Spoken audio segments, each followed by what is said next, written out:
একটা পাথরের বড় একটা পাথর এসে পাহাড়ের গুহার বুকটা বন্ধ হয়ে গেছে। এবার তিন বন্ধু বৃষ্টি যাওয়ার পরে খুব চেষ্টা করতেছে পাথরটা সরায় দেবে, কিন্তু সরে না, পাথরটা সরে না। লোকালিটির ভিতরে নয়, এটা মরুভূমির উত্তপ্ত জায়গা, কোনো মানুষ নাই, কোনো ঘর বাড়ি নাই।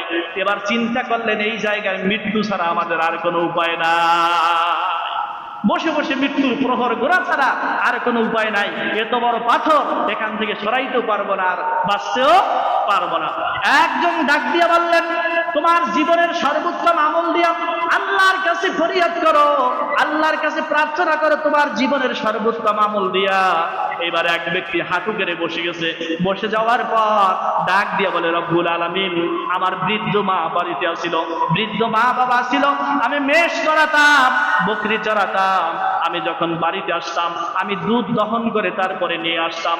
একদিন রাতেও আল্লাহ, একদিন রাতের বেলা কি হলো, আমি এসে দেখি আমার মা বাবা বৃদ্ধ মানুষ ঘুমায় গেছে, আমার আসতে একটু দেরি হয়ে গেছে, আমি দুধ নিয়ে আসতে দেরি হয়ে গেছে, তারা ঘুমায় গেছে।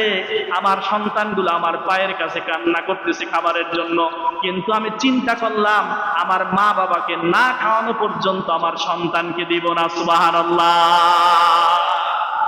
ও আল্লাহ, দুনিয়ার কোন মানুষের জন্য অতবার সকাল হয়ে গেছে, আমার মাকে বাবাকে পান করাইছি, তারপরে আমার সন্তানদেরকে দিয়েছি।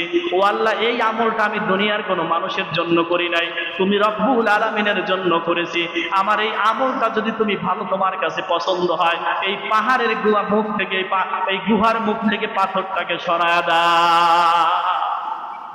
পাথর একটু সরে গেছে, এবার সূর্যের আলো দেখা যায়, মাথা বাহির হয় কিন্তু বডি বাহির হয় না। আর এক ব্যক্তি দাঁড়ায় গেল, লম্বা হাদিস, যেহেতু পিতামাতার কথা বলতেছিলাম, তিন ব্যক্তি তিনটা দোয়া করলো।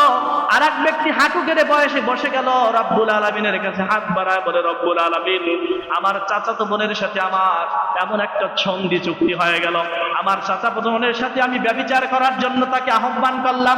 আমার চাচাতো বোন কমিটমেন্ট দিল 100 স্বর্ণ মুদ্রা, যদি আমাকে দিতে পারো তাহলে আমি তোমার সাথে ব্যভিচার করতে রাজি। এরপর চাচার আমি 100 স্বর্ণ মুদ্রা কালেকশন করতে বাহির হয়ে গেলাম।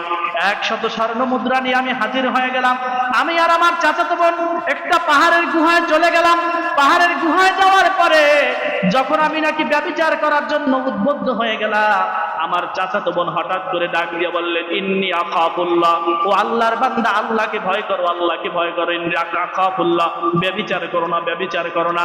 ও আল্লাহ, আমার ওই দিনের এই আমলটা দুনিয়ার কোনো মানুষ দেখতো না যদি আমি ব্যভিচার করতাম। যখনই আমার ওই বোন বলেছে ইন্নী আখাফুল্লাহ,